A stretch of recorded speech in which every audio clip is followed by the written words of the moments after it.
Hodgman, Orvis, Redington. Every major American wader brand moved production to Asia. Cabela's, born in a Nebraska kitchen, now sells waders stamped "Made in China." One company refused. Sims still hand sews every premium Gore-Tex wader in Bozeman, Montana. But in 2024, private equity bought the brand for over $1 billion, and the most expensive thing Sims does is exactly what makes it worth buying. For generations, American anglers stepped into cold rivers wearing gear built in local factories. Decades of domestic production vanished as brands systematically traded local manufacturing for overseas margins. The exodus happened in waves. Orvis began outsourcing its sewing operations in the mid-1990s, seeking relief from mounting labor costs. By the early 2000s, Hodgman followed, shifting its supply chain to consolidated facilities in China. Redington phased out its domestic lines shortly after, before its parent company shut down wader production entirely in late 2024, due to intense price pressures. This mass migration transformed waders from specialized, craftsman-built tools into commoditized retail inventory. No brand represents this shift more clearly than the giant of retail convenience. Founded in Chapel in 1961, the massive catalog seller built its reputation on domestic trust. But when Bass Pro Shops completed its $5 billion acquisition of the brand in 2017, the focus turned entirely to corporate scale. Today, their private label chest waders carry a simple product specification: country of origin China. Across the market, a legacy of handcrafted reliability was replaced by the cold economics of foreign assembly lines.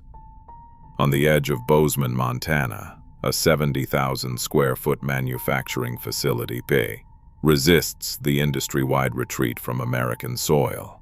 Here, Sims Fishing Products operates as the sole remaining domestic wader manufacturer.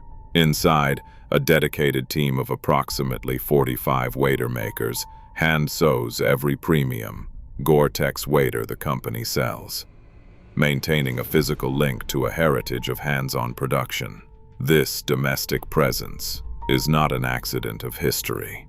Wyoming fishing guide John Sims founded the brand in 1980 because the retail gear of the era failed to withstand the punishing environment of cold western rivers. Working from a guide's perspective, he set out to build superior equipment, inventing the first American neoprene chest wader to extend the seasons of professional anglers. The true revolution occurred in 1993, when Sims introduced breathable Gore-Tex waders.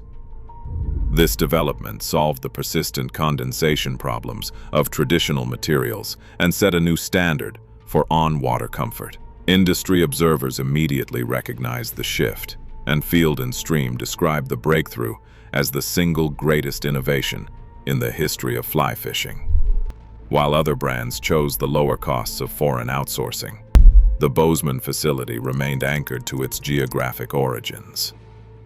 For specialty fly shops, professional guides, and serious anglers who prioritize regional craftsmanship and proven performance, this factory remains the last physical holdout of an American manufacturing legacy.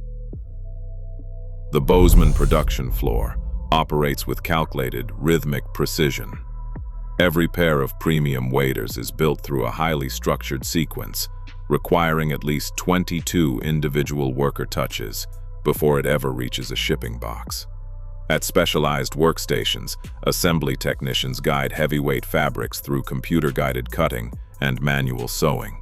Digital tablets mounted directly to the production floor track output metrics and cycle times by shift, converting human craftsmanship into real-time measurable data. Because the physical demands of constant hand assembly are relentless, the factory halts production every 2 hours. Workers step away from their sewing machines, heat-sealing equipment, and taping stations for a mandatory stretch routine. Developed in partnership with a local orthopedic clinic, these targeted movements are designed to protect the joints and muscles of the workforce, preventing repetitive strain injuries before they start. Once the panels are stitched and the seams are bonded, every finished pair of waders faces its most critical quality control hurdle.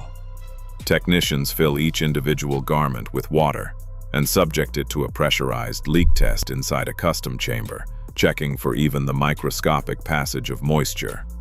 Only after proving complete watertight integrity under pressure does a worker attach the small, woven American flag tag to the suspender strap. From this Montana warehouse, these hand-checked waders are packed and shipped directly to more than 550 specialized retailers and outdoor dealers worldwide. It is a highly disciplined, repeatable workflow that transforms a traditional sewing process into a modern manufacturing system. A strict technical barrier protects this assembly line from cheaper imported rivals. Sims holds one of only 2 licenses in the world from W.L. Gore & Associates to manufacture Gore-Tex waders, and it is the only manufacturer permitted to use this material inside the United States. The only other license belongs to the Charming Group, based in Asia. This arrangement creates a sharp split in the outdoor gear market. Lower-priced competitors cannot buy this membrane, forcing them to rely on inferior polyurethane coatings or generic dry-tech layers. For these brands, matching Sims' performance means they must either abandon domestic assembly, work with the Asian licensee, or settle for lesser fabrics. The exclusive Gore license acts as a structural fortress, securing Sims' high-end domestic niche. Domestic assembly carries a premium price at the retail register. The popular G3 guide wader sells for about $700, while the flagship G4Z model reaches $995. To justify these prices to guides and dedicated anglers, the brand backs its production with a straightforward safety net: a 60-day, no questions asked leak replacement policy, followed by 365 days of free repairs. Yet the math behind this high-end pricing reveals a surprising reality. When the original G4 wader launched in 2008, it cost $700. Adjusted for inflation, the 2008 price would equal well over $1,000 today. By keeping consumer pricing relatively flat over nearly 2 decades, the Bozeman operation has quietly absorbed the rising expenses of domestic materials and skilled American labor.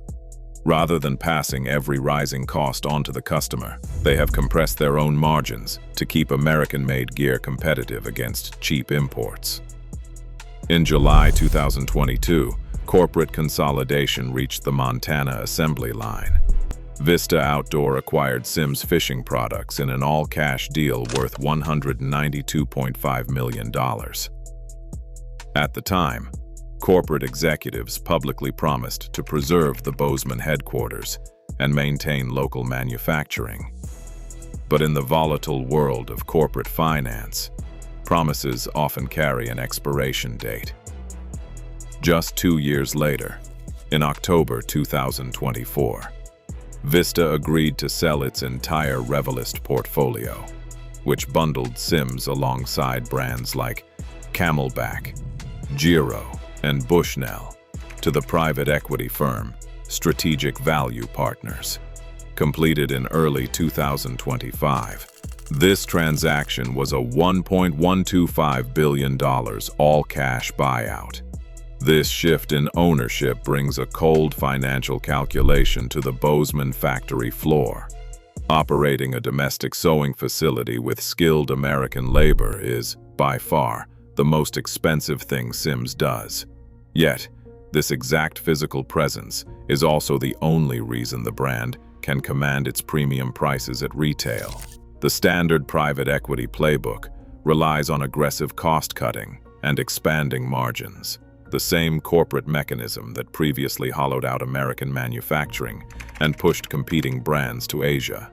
As new ownership looks to recoup its billion-dollar investment, everything that built the Sims reputation is suddenly on the line. It raises serious concerns about the future of local jobs, hand-checked quality standards, and the generous repair model that anglers have relied on for decades. The survival of this last American-made wader holdout remains an open and deeply troubling question. Today, Bozeman remains a lonely outpost for American craftsmanship. But as private equity pressures intensify, the tension between quality and margins grows. The question is no longer whether Sims makes a better waiter, it's how long financial spreadsheets will let them. Share your thoughts below.